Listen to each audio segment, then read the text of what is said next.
Hola a todos y bienvenidos a esta sesión de monitoría. Mi nombre es Manuel Alejandro Gamboa Cáceres, monitor de la asignatura de termodinámica, y el día de hoy vamos a resolver paso a paso y analizar a fondo un problema clásico de reactores químicos extraído del Felder. Primero haremos una pequeña lectura y análisis del problema, luego pasaremos a la construcción del diagrama del flujo, de ahí haremos el análisis de grados de libertad y definiremos nuestra base de cálculo. Posteriormente, entraremos a la parte matemática con el planteamiento y resolución de ecuaciones y cerraremos con un pequeño análisis del obtenido. Entonces, pues ese es el problema 451 del Felder, tercera edición, el cual lo pueden encontrar en línea. Entonces, el problema nos habla de la producción comercial de etanol mediante la hidratación de etileno. Nuestra reacción principal es una molécula de etileno que reacciona con una molécula de agua para formar etanol. Sin embargo, el problema nos advierte de una reacción secundaria en la cual parte del etanol que producimos reacciona consigo mismo para formar éter dietílico y agua. Además de esto, nos dicen que por la alimentación, perdón, que la alimentación del reactor tiene etileno, vapor de agua y un gas inerte. Por otro lado, la corriente de salida o efluente nos las dan analizada y nos dicen que contiene 43.3% molar de etileno, 2.5% de etanol, 0.14% de éter y 9.3% de inertes. Y pues nos dicen que el resto es agua. Y el ejercicio nos pide lo siguiente. A. Dibujar el diagrama con base en 100 moles de efluente y demostrar que los grados de libertad son cero. El B, calcular la composición de entrada y y los indicadores del reactor. Y C, un análisis crítico de por qué la conversión es tan baja y qué equipos adicionales necesitamos. Entonces, pues bueno, el primer paso sería dibujar el proceso, en el cual pues ese es el dibujo que yo planteé. Como pueden ver, en el centro tenemos pues nuestro equipo principal, que es el reactor. Adentro anotamos las dos reacciones para pues tenerlas en cuenta, dado que pues, las vamos a usar a lo largo del ejercicio. También en el problema nos dan los datos de salida y nos piden usar una base de cálculo de 100 moles de gas de fluente. Como estamos en base 100, los porcentajes pues lo podemos volver directamente moles, así que a la salida anotamos lo siguiente. Tenemos 43.3% de etileno, 2.5% de etanol, 0.14% de éter y 9.3% de inertes. Además de esto, pues como ya viene toda especificada toda la corriente, podemos sacar la composición del agua o lo que viene siendo agua de esa corriente de la siguiente forma. 100 menos pues todas las demás composiciones. Y eso pues nos da que 44.76 moles vienen siendo de agua. Ahora miremos la corriente de alimentación.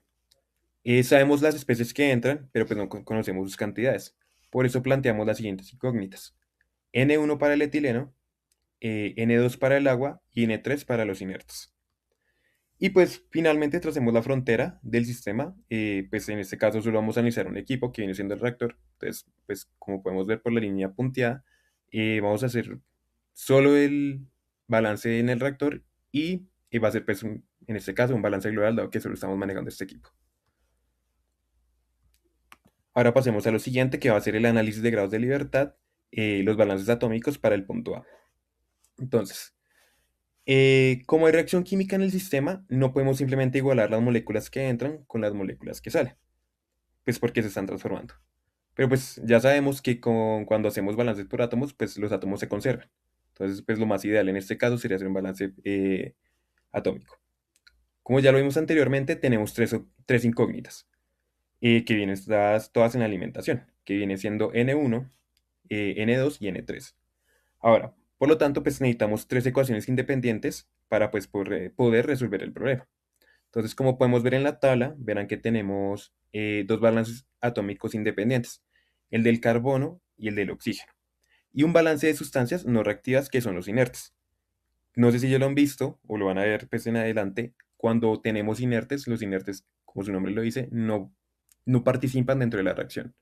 Entonces, no se van a consumir, no se, pues, rara vez se van a producir, entonces podemos igualar esa salida directamente. Entonces ya tendríamos ahí como tal ese balance de sustancias no reactivas.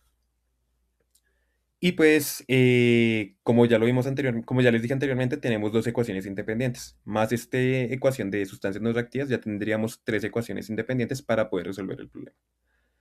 Pero pues de pronto se están preguntando qué pasa con el balance de hidrógeno, por qué no lo estamos tomando. Y es que pues si miramos la alimentación, como solo entran etileno y agua, en esta mezcla de entrada, la cantidad de átomos de hidrógeno siempre está dada matemáticamente por esta expresión matemática, la cual tenemos que lo que entra de hidrógeno va a ser igual a dos veces lo que entra de carbono más dos veces lo que entra de oxígeno. Esa dependencia lineal hace que la ecuación de hidrógeno sea redundante. Entonces, si la usamos dentro de nuestro sistema, se cancelará y pues nos quedaremos, como ya lo vimos, con las ecuaciones de el carbono, de oxígeno, y pues como necesitamos otra, va a ser la de inertes. Entonces, pues de esta forma miramos el punto A, que efectivamente tenemos 0 grados de libertad, y pues podemos resolver el problema. Entonces ahora pues si quieren pasemos pues al planteamiento y resolución de los balances atómicos. Ya que demostramos que podemos resolver el problema, pues usemos la ecuación general de balance, la cual pues la entrada menos la salida más la generación menos el consumo es igual a cero, como lo vimos en el primer video. O si la despejamos, para pues en este caso conocer la entrada sería que la entrada es igual a la salida menos la generación más el consumo. Pero pues en este caso, como estamos usando balances atómicos, pues ya saben que los átomos no se generan ni se consumen. Entonces, pues esos términos dentro de la ecuación valen cero. Y pues la ecuación nos queda simplificada de que la entrada es igual a la salida. Entonces, pues si quieren empecemos por lo más fácil, que en este caso van a ser los inertes.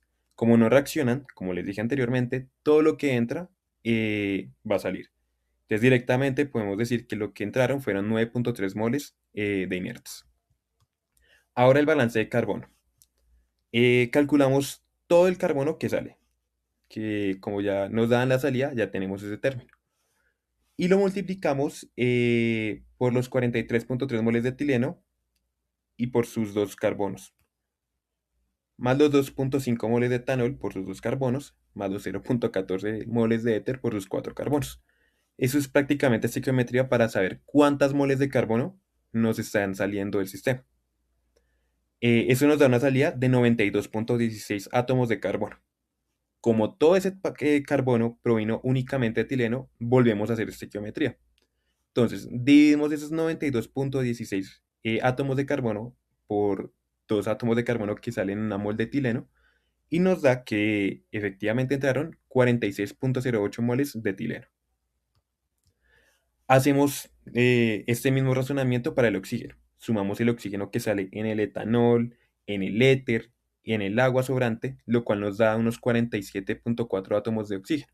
Y como la entrada del oxígeno solo venía dada por el agua, que solo tiene el oxígeno, lo mismo, realizamos estequiometría, igualamos y deducimos que entraron 47.4 moles de agua. Y pues aquí ya ese sería el balance como tal por átomos. Y ya tendríamos pues nuestras incógnitas N1, N2 y N3. Para pues terminar esta primera parte del inciso B, necesitamos la composición molar de la alimentación, la cual pues simplemente tomamos las moles que acabamos de hallar, que son 9.3 moles de inerte, 46.08 moles de etileno y 47.4 moles de agua, y las sumamos. Esto nos da un total de 102.78 moles a la entrada.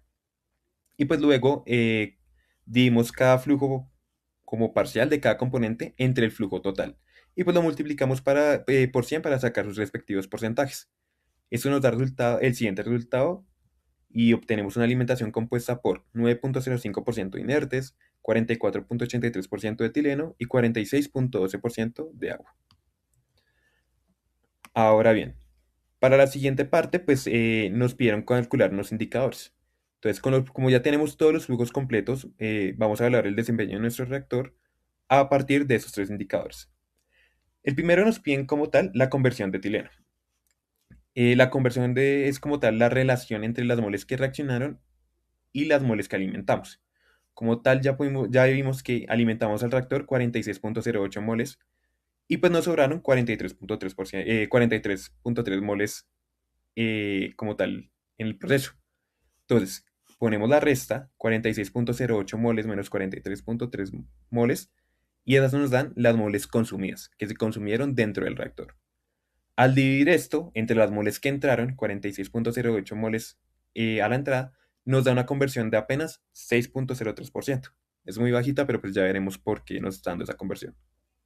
Ahora, en el segundo indicador tenemos el rendimiento de etanol. Se define como las moles reales que producimos dividido por los moles máximos teóricos que habríamos obtenido si todo el reactivo limitante hubiera reaccionado perfectamente. Entonces, como solo produjimos 2.5 moles y lo máximo teórico serían que todas las 46.08 moles se hubieran consumido, hacemos esta pequeña división y nos da un rendimiento de apenas 5.4%. Y por último tenemos la selectividad. Esto mide la relación entre lo que queremos producir, que en este caso es el etileno, y lo que se nos forma en productos no deseados, que en este caso es el diéter. Eh, como producimos 2.5 moles de nuestro producto de interés, en este caso, perdón, que es etanol, creo que me confundí anteriormente, lo dimos entre los 0.14 moles del éter que no era nuestro producto no deseado. Y eso nos da una selectividad de 17.86%. Es decir, que por cada molécula de éter que se forma accidentalmente, el reactor está produciendo 17.86, casi 18, moléculas de etanol. Entonces ya es del punto C.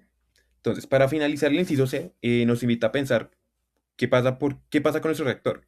Si la conversión es tan baja, ¿por qué se diseñaría un reactor para que sea tan poco eficiente consumiendo pues, el reactivo? Entonces, pues como ya les estaba diciendo, fíjense que el etanol es nuestro producto deseado, pero pues también es el reactivo que alimenta la reacción secundaria. Si dejamos la mezcla más tiempo dentro del reactor, buscando consumir todo el etileno que entra, toda nuestra materia prima, inevitablemente ese etanol que estamos produciendo, que es nuestro producto de interés, recién formado, empezará a consumirse para formar el éter. Se empezará a dar la segunda reacción. Por eso decidimos operar pues a una baja conversión. Entonces, entra la mezcla, reacciona un poco y sacamos rápido ese producto de interés para rescatar el etanol y mantener nuestra selectividad alta. Pero pues, ahora ustedes dirán, ¿qué pasa con la planta? Pues no podemos botar pues todo el 94% prácticamente de etileno que no está reaccionando. Entonces, equipos más adelante necesitaremos obligatoriamente dos cosas. El primer paso sería un equipo de separación, como una torre de destilación para recuperar nuestro etanol puro y listo pues para vender. Y también una corriente de circulación o un reciclo para retomar todo este etileno que no está reaccionando y devolverlo a la entrada del reactor. Así, la selectividad es alta eh, y pues estamos aprovechando como tal casi el 100%, sería idealmente que lo aprovecháramos el 100%, de nuestra materia prima en todo el proceso global. Si tienen alguna duda, me pueden escribir por correo o también pues, me pueden escribir al WhatsApp. Y esta es la bibliografía que usamos, prácticamente es el libro del Felder. Como ya les dije, lo pueden conseguir en línea. Muchas gracias